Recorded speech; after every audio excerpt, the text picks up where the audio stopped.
Remember this? Well, that was 2 months ago, which feels like a hell of a long time ago now, doesn't it? A lot can change in 2 months. You can say, f*** up an entire country, get cancelled on the internet, and throw away a surefire championship lead, it seems. After the race in Zandvoort, Oscar Piastri held a 34-point advantage over teammate Lando Norris with just 9 races for the Briton to turn things back around. And as the images of him panic shitting in the sand dunes did the rounds on social media, I don't think many people thought that was going to happen. Nozza had been almost impressive in the number of ways he managed to screw this championship up, from botching Q3s to picking fights with concrete and then, well, whatever the f*** this was. Here on the channel, we've been keeping a bit of a bottle counter going, and yeah, that number speaks for itself. But while I've been clutching at ways to keep that value ticking up, the last few Grand Prix, arguably ever since that fateful day in the Netherlands, have seen Lando bring that fight right back, rather aided by his teammate doing the exact opposite. And we could start there, but in reality, we've got to go much further back. So let's reset that counter and then work out how Piastri's thrown this one all the way. Where to start then? Well, how about the beginning of the year? It's the Aussie's home race in Melbourne, famous for its unforgiving nature and being particularly shit to its nation's competitors. Mark Webber's Minardi points aside, Aussies have struggled to reach the podium down under,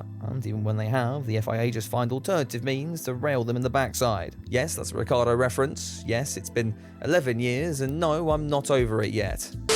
Matters look set to change in 2025, however, Piastri running in the podium positions and even mounting the attack on race leader Norris.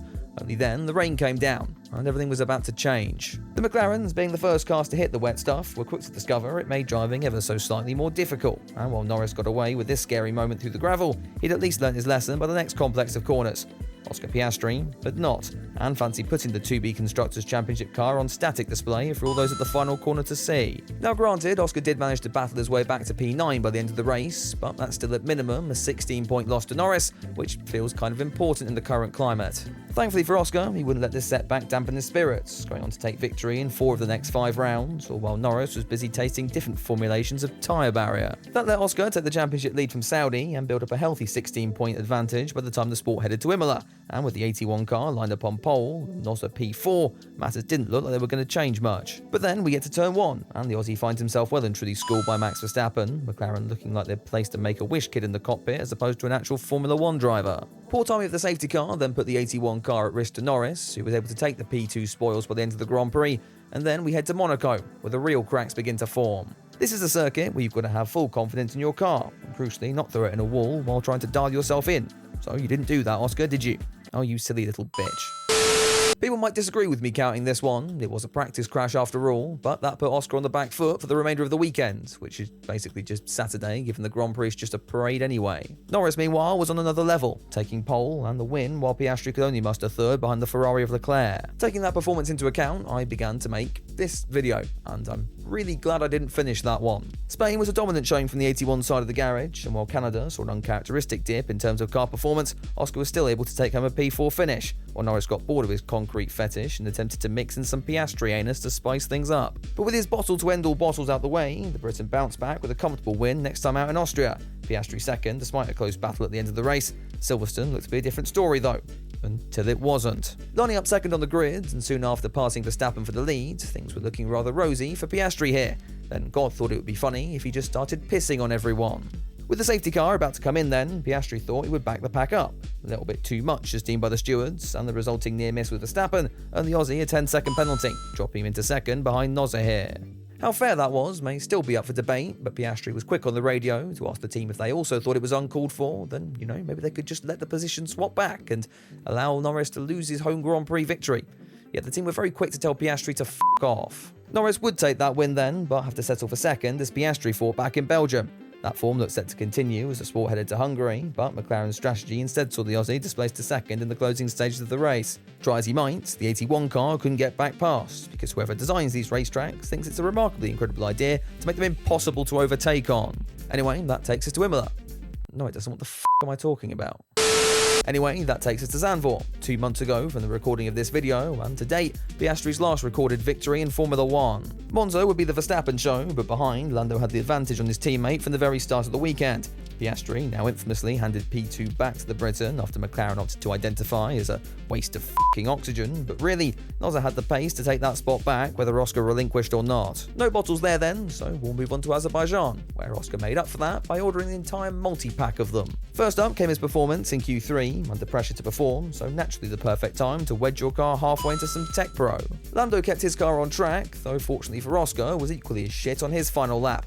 A fortunate turn of events for the Australian then, who could now take a step back, take a breath, and, oh, never mind, he decided to make Sunday even worse. Yes, in what has to be up there for one of the worst opening laps for a title contender in F1 history, Piastri bottles to start to biblical proportions, is now last to first challenge, lasting just a handful of corners before deciding to hedge his bets on quantum tunnelling. Once again, Lando failed to properly capitalise here, but the Baku weekend on the whole appeared to strip the once indomitable Piastri of any last bits of confidence he had, which isn't great when you have a history of being crap at the end of the season, and the next race happens to be in Singapore. Despite that, Piastri would still manage to qualify out in front of his teammates, though that order wouldn't remain for long. The 81 car bullied out the way after another conservative effort at turn 1, and thus Oscar spent the remaining portion of his Sunday evening crying about what we used to call, what was that again?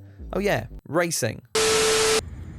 Dear McLaren, this is for fucking Oscar Piastri. What you guys do to him, I fucking hate this team. Fucking bird. You will be fucking it on, I swear to God. So with fans now losing the plot, Oscar could really have done with turning things around come the next doubleheader in Austin and Mexico. Instead, Oscar turned Lando Norris around when he crashed into him at the start of the sprint. With people now given time to reflect on this crash a little more, I think the sane camp have come to the conclusion that, albeit still a racing incident, it was mostly Piastri's fault here, and also unnecessary considering he had the run on Lando anyway, and could well have swooped round the outside of his teammate instead. In reality, the crash now brought Max Verstappen into the title fight, an 8-point advantage, which soon almost doubled as the Dutchman went on to win Sunday's Grand Prix as well. Piastri down in P5 by the flag, and yes, he had a crap pit stop, but was still awarding a bottle just for this general lack of pace that weekend. Oscar sure seemed to like that P5 finish, as his downward form continued to death spiral 1 week later in Mexico. It was another poor qualifying effort from the Aussie, who went on to Lando to start once again, and proceeded to miss crucial opportunities, like failing to take advantage of whatever Mercedes appeared to be playing at in this one. This was the look of a driver who'd appeared to have lost all the confidence in the machinery underneath him, and with Nozza taking the win, that 34-point deficit has just turned into a 1-point advantage in the Britain's favour. I know I've been screaming 2007 from the hilltop since Verstappen began to make his comeback, so now I've thought of another comparison, coincidentally involving Piastri's manager, Mark Webber. The year is 2010, and this is arguably the Red Bull driver's best shot at a championship in his career. He maybe wasn't as dominant as Piastri has been, but with 3 rounds still to go, he leads teammate Sebastian Vettel and Fernando Alonso in the driver's table. Then we get to the inaugural South Korean Grand Prix, which was so much of a mess it probably deserves its own comedy review at some point. Let me know if you want to see that, by the way. Whether that Sunday afternoon was sub-optimal and drivers couldn't see what was going on ahead or behind them due to the spray. Webber then used this unique trick to see what was behind him, called spinning around, collecting Nico Rosberg's Mercedes in a crash that left him lacking pace or confidence for the remainder of the year, and ending at only 3rd as Vettel went on to take the glory himself. Perhaps Piastri then is the best person in his camp to get him back on the straight and narrow, but in total this video has come to... Actually, I've lost count how many bottles. Anyway, I'm sure most of you can read, so just figure it out for yourself. On a side note, having looked at F1 Twitter this morning, I kind of wish no one had ever taught me. What's caused this then? Well, it could be damage following the crashes in Baku and Austin, but the team have been very quick to call foul on said rumours. Could it instead be the championship pressure finally building up on the Aussie, and maybe just taking its toll? This is a young man in only his 3rd season of Formula 1, and fighting for a title, knowing full well the regulation changes next year mean it could be his one and only shot at it. Plus, he's up against Verstappen, who's done this many times before, and Lando Norris, who's technically done this before, but is now riding that positive wave that maybe Oscar was on earlier in the season. With them now so close on points, it remains to be seen if Piastri can claw this championship back, or if Norris just goes on to dominate from here. Let me know what you think will happen down in the comments section below. While you're there, I'd really appreciate you dropping this video a like and getting subscribed. I'll be documenting the title battle through its remaining chapters, so plenty to look forward to. Big ups to the members and patrons as well, who got to watch this one early. Head over to the links in the description down below for more of that and some exclusive content as well. Meanwhile, I'll be back with another video on something else sometime soon. Until then, have a good one.